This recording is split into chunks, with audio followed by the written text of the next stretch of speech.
fighting in the game, cause see the boxing voice. Sean Zattel, the Boxing Voice, here with the best in the business, HBO and ESPN's Max Kellerman. Thanks for having me, Max. Thanks for having me. See, I'm on your show right now. Yeah.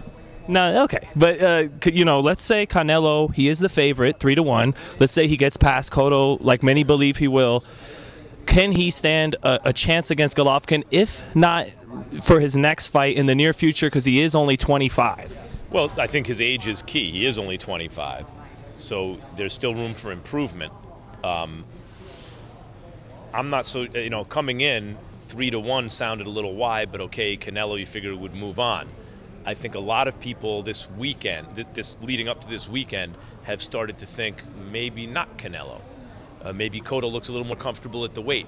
Maybe there's something to the fact that Freddie Roach wanted the Canelo fight, sees something in Canelo that he believes Miguel Cotto can exploit.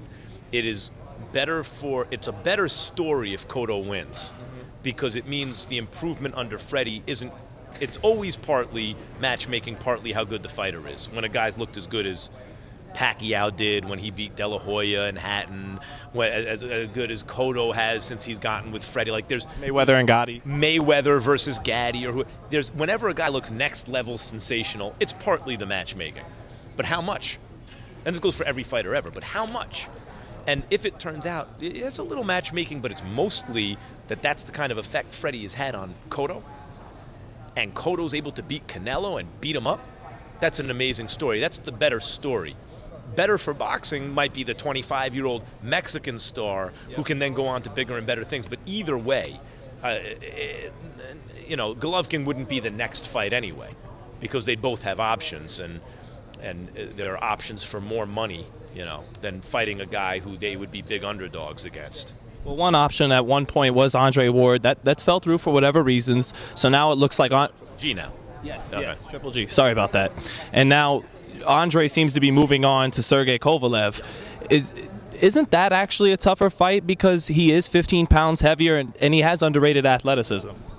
Kovalev does. Kovalev, for Andre, may be a more dangerous fight, because he's bigger than Andre and naturally heavier and much heavier handed. So yeah, it may be more. I don't know that. Now I would rate Triple G higher than Kovalev in a pound for pound sense. Right. And of course, famously they sparred and Triple G knocked Kovalev down with a body shot.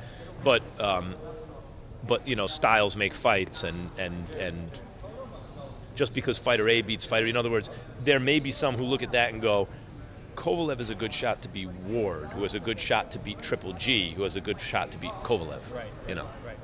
So who would you favor in that fight, Kovalev and Ward?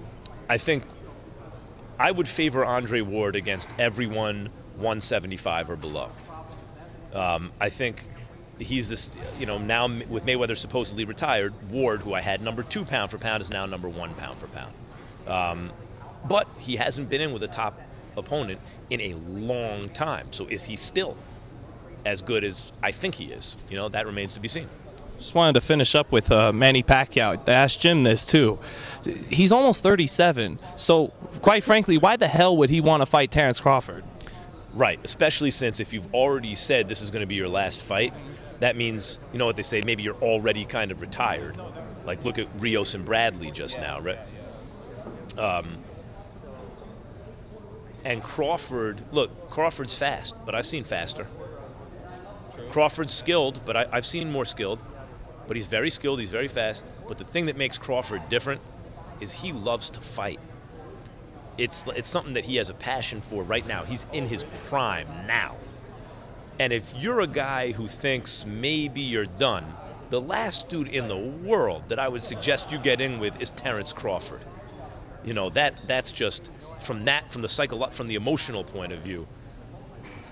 You don't want it with Crawford. Last question, is that who Manny winds up on? Terrence Crawford in April? For that reason, I doubt it. Thanks so much for your time, Max. Thank you. Always appreciate it.